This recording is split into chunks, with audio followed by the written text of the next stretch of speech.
Anani ce, ga tanan ku. ‘Yan albarka, idan kuna jin daɗin tatsuniyoyin da Anti Anani take muku, ku ƙara min ƙwarin gwiwa ta hanyar danna subscribe.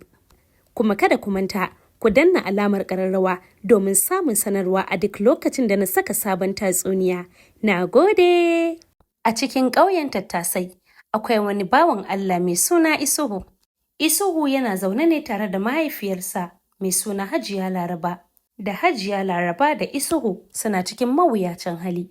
Abinci gagararsu yake yi, barantana wasu abubuwan na more rayuwa. Kullum Isuhu a cikin nema yake, amma abu ya gagara.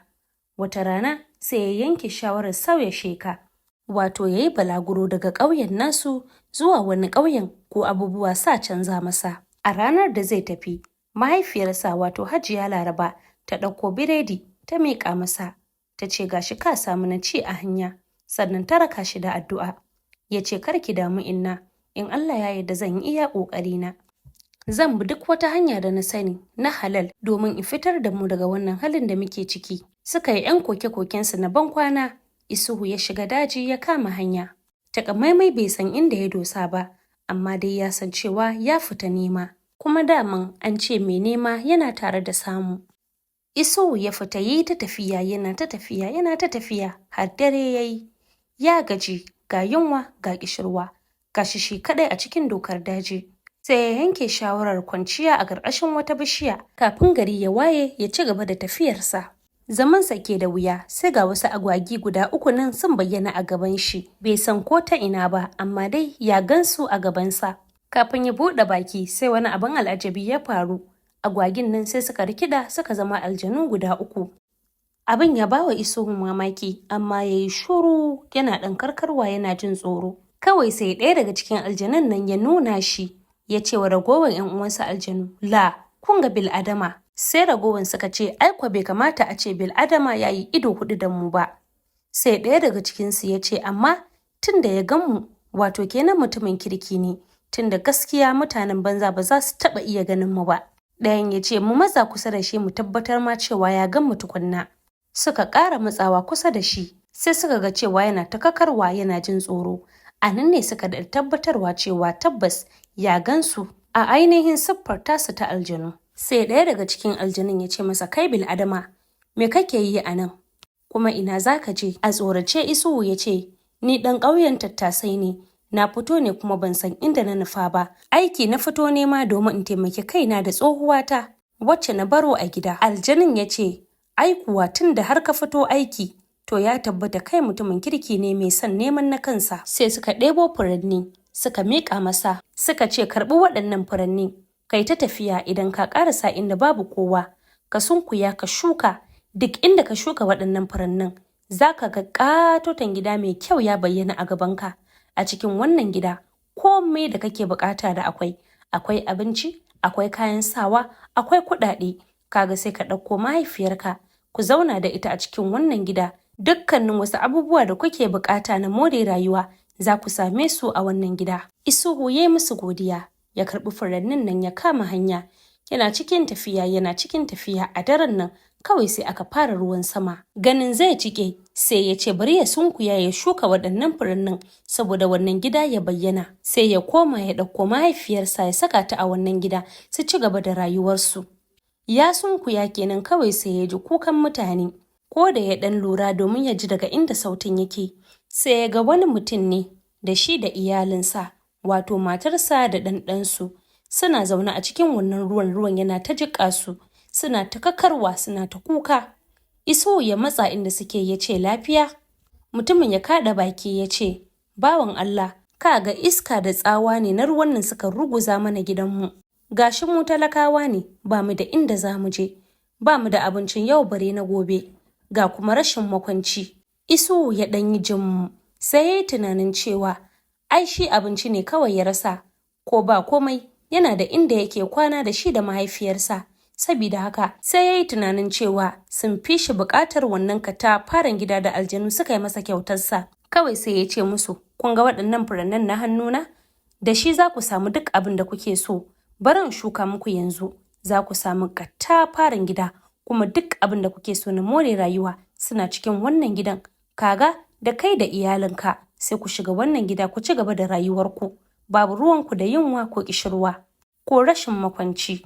Ya sunkuya ya shuka waɗannan furannin kamar yadda aljanun nan suka ce. Kawai sai ga wani katafaren gida mai kyan gaske ya bayyana a cikin dajin. Wannan mutumin da shi da iyalinsa suka yi wa Isuhu godiya. Isuhu ya yi tafiyarsa, su ma suka shige wannan gida, suka yi ta jin daɗin rayuwarsu. Shi kuma Isuhu sai ya ci gaba da tafiya shi kaɗai a cikin daji. Yana ta tafiya ga yunwa ga ƙishirwa har dare ya yi.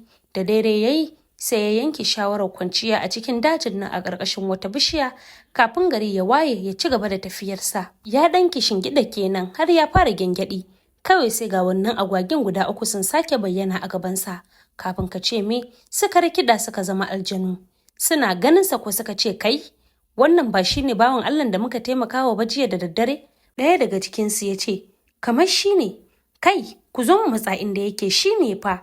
Suka ƙarasa inda Isuhu yake. Suka ce masa kai, wai binmu kake yi ne? Ba jiyan nan maka baka gida ba? Me kake yi kuma a cikin dokar daji? Isuhu ya farka daga gyangyaɗin da yake, yana ganin su a firgice. Ya ce barkanku da wannan lokaci. Tabbas jiya kun yi min kyautar gida mai abin al'ajabi kuwa. Amma wannan abu ya faru. Na haɗu da wasu bayan Allah wanda suka fi ni buƙatar wannan gidan. Shine ne musu kyautar gidan. Domin su ba su da abinci, ba su da abin sha, kuma ba su da muhalli. Ni kuwa ko da na baro gida, ina da makwanci da ni da tsohuwata. Shi yasa na ga ya dace in musu kyautar wannan gida. Ni kuma in ci gaba da nema, don na san me nema yana tare da samu. Aljinin suka ce tabbas ka kyauta, sai dai ka yi wawanci. Amma shi kenan tunda kai ma wasu ka taimakawa. Sai dai mu yanzu ba mu da kyautar da za mu baka da ya kai na wanda muka baka jiya. Ba za mu iya baka katafaren gida ba, amma za mu baka wani abin a madadinsa. Kawai sai suka fito da wani faranti na tangaran suka miƙa masa. Suka ce kaga wannan farantin, a duk lokacin da ka buƙata zai baka kowane irin abinci da kake so ka ci a cikin zuciyarka. Za ka ga abincin ya bayyana a gabanka, ko da ku na mutane nawa ne. Isuhu ya yi musu godiya matuka, sannan ya ci gaba da tafiyarsa. Ya yi ta tafiya har gari ya waye. Ana haka kawai sai ya ga wani tsohon mutum tukub ya ɗauko ciyayi da yawa a kansa, zai nufi wani gurin da shi. Isuhu yana ganin haka ya yi maza ya zo ya samu wannan tsohon, ya karɓi wannan ciyayin daga kansa. Ya ce, baba, ina za ka je haka? Da wannan ciyayi da yawa haka, ko nauyi ba ka ji? Tsoho ya ce, to, ya zan yi? Wannan shi ne hanyar cin abinci na. Sai na ɗebo ciyayi na kai wancan ƙauyen, sannan masu shanu suke siye a hannuna suke ɗan bani ɗan lada.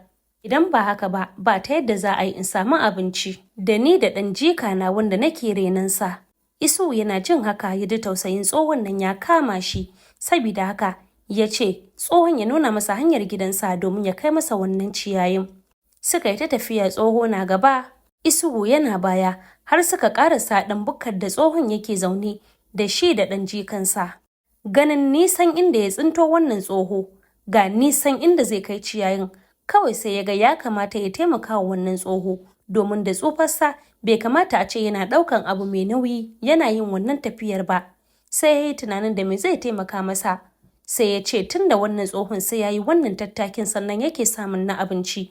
Ni kuma ga farantin da aka bani, aka ce a duk lokacin da na bukata zai bani abincin da nake son ci a cikin zuciyata. Me zai hana in bayo wannan tsohon da shi da ɗan jikansa su dinga samun abinci ba tare da sun wahala ba? Kawai sai ya ɗauki wannan faranti ya miƙa wa tsoho, ya yi masa bayanin yadda zai yi amfani da shi. Har suka zauna suka ɗan ci abinci da shi da tsohon. Sannan Isuhu ya kama hanya ya yi tafiyarsa, ya yi ta tafiya har dare ya yi masa. Ga yunwa ga shi ya fara jin bacci, sai ya yanke shawarar ya ɗan kishingiɗa a ƙarƙashin wata bishiya kafin gari ya waye ya ci gaba da tafiyarsa. Ya ɗan kishingiɗa kenan, kawai sai ga waɗannan agwagin guda 3 sun sake bayyana a gabansa. Suna bayyana kuwa suka rikida suka zama waɗannan aljanun. Aiko suna ganin shi, suka ce babu makawa wannan bawan Allahn binmu yake yi. Suka matsa kusa da shi suka ce, wai kai, me kake so ne? Mun baka gida, mun baka faranti na abinci, faranti mai abin al'ajabi wanda dukkanin abincin da kake son ka ci za ka samu ko da na mutane nawa ne. Gashi sai bin mu kake yi. Kake yi kai kaɗai a cikin dokar dajin nan. Sai Isuhu ya yi musu bayanin abin da ya faru dalla-dalla, ta gaya musu cewa ya kyautar da farantin ne ga wanda ya fi shi bukata. Suka ce, to, ka kyauta, amma ka yi wawanci. Duk da kana da tausayi, kai ya kamata a ce kai ma kana ɗan ajiye wa kanka ko da wani abu ne. Mu yanzu ba mu da abin da za mu baka da zai kai girman gida ko kuma amfanin wannan faranti. Amma za mu yi maka kyauta wanda shi ne kawai na ƙarshe. Za mu baka takalmi mai abin al'ajabi, wanda idan ka saka wannan takalmin, duk inda ka ayyana a ranka kana son zuwa, to za ka tsinci kanka a gurin nan take ba tare da ka yi doguwar tafiya ba.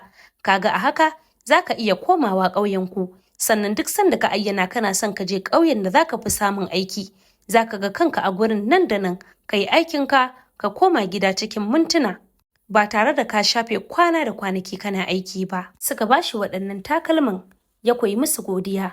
Sun tafi kenan, sai ya saka takalman nan a ƙafafunsa, ya ayyana cewa yana wani ƙauye wanda yake gaba da su, inda yake ganin zai fi samun aiki. Kafin ka ce kwabo, kawai sai ga shi a cikin ƙauyen kuwa. Da yake dare ya yi, sai ya yanke shawarar ya ɗan samu matsuguni inda zai kwanta kafin gari ya waye. Sai ya samu wani ɗan gida da ake biyan haya a kwana. A gefen gidan kuma akwai gurin cin abinci inda za ka biya a zuba maka abinci ka ci kafin ka je ka kwanta. To yana zaune ne yana cin abinci, sai ga wani bawan Allah ya zo kan teburinsa, ya ce masa, bawan Allah, ko zan iya zama a nan kusa da kai tun da ba kowa? Isuhu ya ce, haba malam, ba abinci ka zo ci ba, ka zauna mana. Mutumin ya zauna, suka fara hira da Isuhu, ya tambayi Isuhu labarinsa. Isuhu ya kwashi labarinsa ya bashi. Sai Isuhu shi ma ya nemi mutumin ya bashi nasa labarin. Sai ya ce, ka gani nan, na shafe kusan wata 2 ina tafiya a cikin dokar daji. Allah Allah nake in ƙarasa gida in ga matata da ‘ya'yana. Na fi shekara 2 rabona da su. Na tafi can wata uwa duniya neman sana'a. Na ko samu, sai dai yanzu tunanina yadda zan yi in ƙarasa gida. Kullum a cikin tafiya nake, amma har yau na kasa ƙarasawa ƙauyenmu. Gashi na ƙago in ga iyalina. Gogon naku na jin haka, sai ya yi tunanin ai wannan bawan Allah ya fi shi buƙatan wannan takalmin, tun da shi Allah Allah yake ya ga iyalinsa. Kawai sai ya kwashi takalma ya bashi, ya ce ya saka takalman kuma ayyana cewa yana gida, nan da nan ku zai gan shi tare da iyalinsa.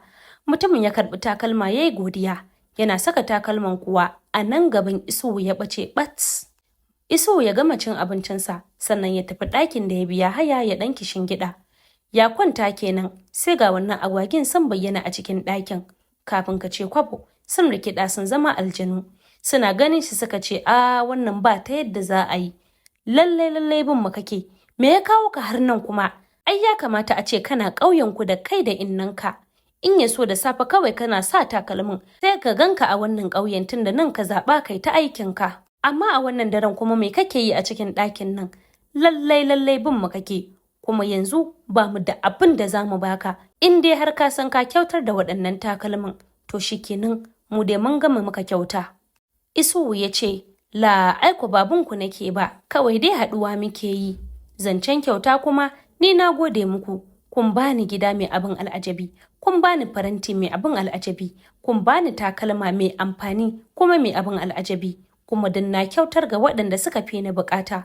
Ko a haka kuka bar ni, na gode muku. Sai aljanun nan suka ce, kai, gashi da tausayi kake, amma yanzu fa idan kana buƙatar dukkanin kyaututtukan da muka baka, za mu iya ƙwato maka su daga hannun waɗanda ka bawa.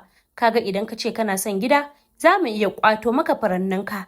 In ya so ka shuka ka samu gida mai kyau da kai da innanka ku ci gaba da rayuwarku. Idan kuma farantin kake so, shi ma za mu iya zuwa gurin tsoho mu ƙwato abinka mu baka. Kai ta samun abinci ba ƙaƙƙautawa. Idan kuma takalman ka kake so, kafin ƙiftawa da bismillah yanzu nan za mu karɓo maka su a hannun wanda ka bawa. Kaga shi kenan, sai ka yi ta amfani da shi ta yadda ya kamata. Isuhu ya ce, ina, ai ba a so a yi kyauta a karɓa. Ni na riga na ba su halak malak, domin sun fi ni buƙata. Na gaya muku ko a haka ba ku bani komai ba a yanzu. Na gode muku da wanda kuka yi min a baya. Kuma ni ba rago ba ne, zan ci gaba da neman aiki har na samu wanda zai ciyar da ni da innata. Aljanun suka ji haushi suka ce, kai ka sani, suka ɓace ɓat. Shi ko ya kwanta abinsa ya fara bacci. Ko da ya farka, sai ya farka ya ganshi a cikin wani katafaren gida mai kyau, ga innarsa a gefensa. Ya ce, inna, me zan gani haka? Innar tasa ta ce, ni ma yadda kake mamaki, haka nake mamaki. Tashi kawai ne na ga gidanmu ya zama wannan katafaren gidan mai kyau. Suna cikin wannan maganar, Kawai sai ga wata agwagwa nan ta shigo da wasiƙa a bakinta. Tana shigowa kwa ta dire wasiƙar. Ko da Isuhu ya ɗauka ya karanta, sai ya ga an rubuta cewa zuwa ga abokinmu Isuhu mai tausayi. Bayan dubun gaisuwa da fatan kana cikin lafiya. Mu ne nan aljanu 3 da suke ta baka kyauta kake kyautarwa muka rubuto maka wannan wasiƙa. Tabbas ba mu taɓa haɗuwa da bil'adama mai tausayi irin ka ba.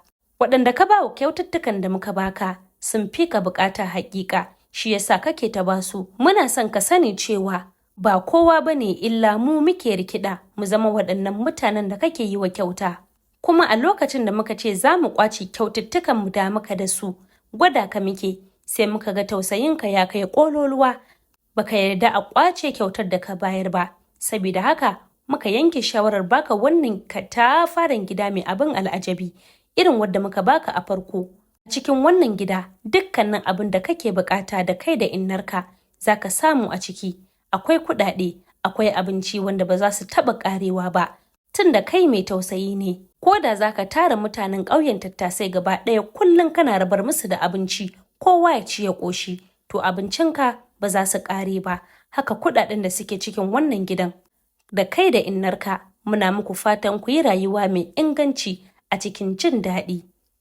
Bisalam. To fa, haka Isuhu ya zama mai arzikin gaske da shi da innarsa a sanadiyyar taimako da tausayi da yake da shi. 'Yan albarka, wani darasi kuka koya a cikin wannan tatsuniyar? Ina jiran amsar ku a comment. Ƙurunƙus kan ɗan ɓera.